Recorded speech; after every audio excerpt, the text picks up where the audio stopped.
दोस्तों, एईसी हिंदी के तहत हिंदी भाषा कौशल के आधार को हम लोग समझ रहे थे और हिंदी भाषा कौशल को समझने से पूर्व भाषा कौशल को समझना जरूरी है, जिसे लैंग्वेज स्किल कहा जाता है। भाषा कौशल का अर्थ, स्वरूप, विशेषताएं और प्रकार आज हम लोग समझेंगे इस वीडियो के अंतर्गत। तो उसका अर्थ, भाषा कौशल का, इससे पूर्व हम लोगों ने भाषा क्या होती है, भाषा की परिभाषा देखकर भाषा को हमने समझा था और कौशल शब्द के अर्थ को भी हमने समझा था और उसके आधार क्या होते हैं इसको हमने समझा था। अब इस पाठ के अंतर्गत हम लोग भाषा कौशल के अर्थ को समझना है। तो भाषा कौशल क्या है? भाषा कौशल वह क्षमता है, क्या? एबिलिटी।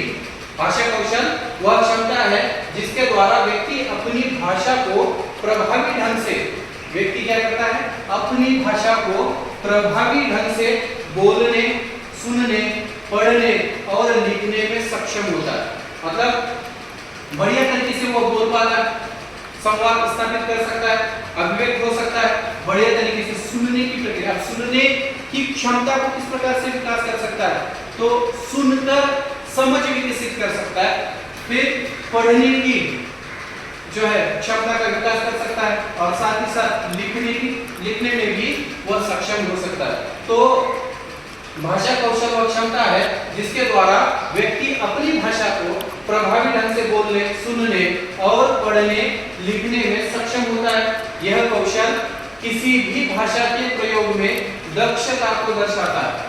याद रखिए, जिस समय में हम लोग समझ रहे थे भाषा कौशल आपकी दक्षता को और आपकी जो क्षमता है उस क्षमता को विकसित करने का काम करता है, जिससे जो है संवाद में, समझ में और विचारों का जो है आदान प्रदान आसानी से किया जा सकता है। मतलब यदि आप भाषा कौशलों में अगर दक्षता हासिल करते हैं, मतलब सुनने में, बोलने में, पढ़ने में और लिखने में अगर आप निपुण हो जाते हैं, आप अगर अपनी पकड़ मजबूत कर लेते हैं तो निश्चित रूप से संवाद स्थापित करने में, मतलब आपका जो कम्युनिकेशन है वह बेहतर होगा।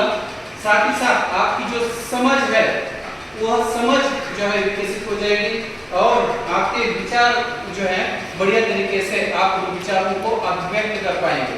तो इसको अगर हम लोग समझेंगे भाषा कौशल क्या है, तो भाषा कौशल सुनने, बोलने, पढ़ने और लिखने में क्या करता है?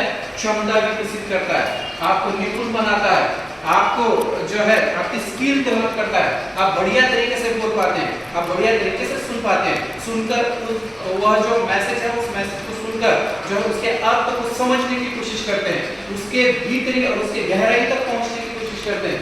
साथ ही साथ लिखकर अपने विचारों को जो है बढ़िया तरीके से प्रस्तुत करते हैं, साथ ही साथ बोलकर भी बढ़िया तरीके से जो है अपने विचारों को प्रस्तुत कर सकते हैं। मतलब जिस तरह से हमने पिछले वीडियो में भाषा को अभिव्यक्ति का सबसे सशक्त माध्यम माना था, उसी भाषा के अंतर्गत यदि आप बोलना, सुनना, पढ़ना और लिखना, जिसे भाषण कौशल, श्रवण कौशल, वाचन कौशल और लेखन कौशल के अंतर्गत समझ सकते हैं। और इसमें अगर आप दक्ष हो जाते हैं, निपुण हो जाते हैं, ठीक है, या उस क्षमता का अगर आप विकास कर पाते हैं तो निश्चित रूप से भाषा कौशल के माध्यम से आप प्रभावी तरीके से संवाद स्थापित कर सकते हैं, अपनी समझ को विकसित कर सकते हैं या अपने व्यक्तित्व में और ज्यादा निखार ला सकते हैं। दोस्तों, इसीलिए भाषा कौशल हमारे लिए बहुत जरूरी है।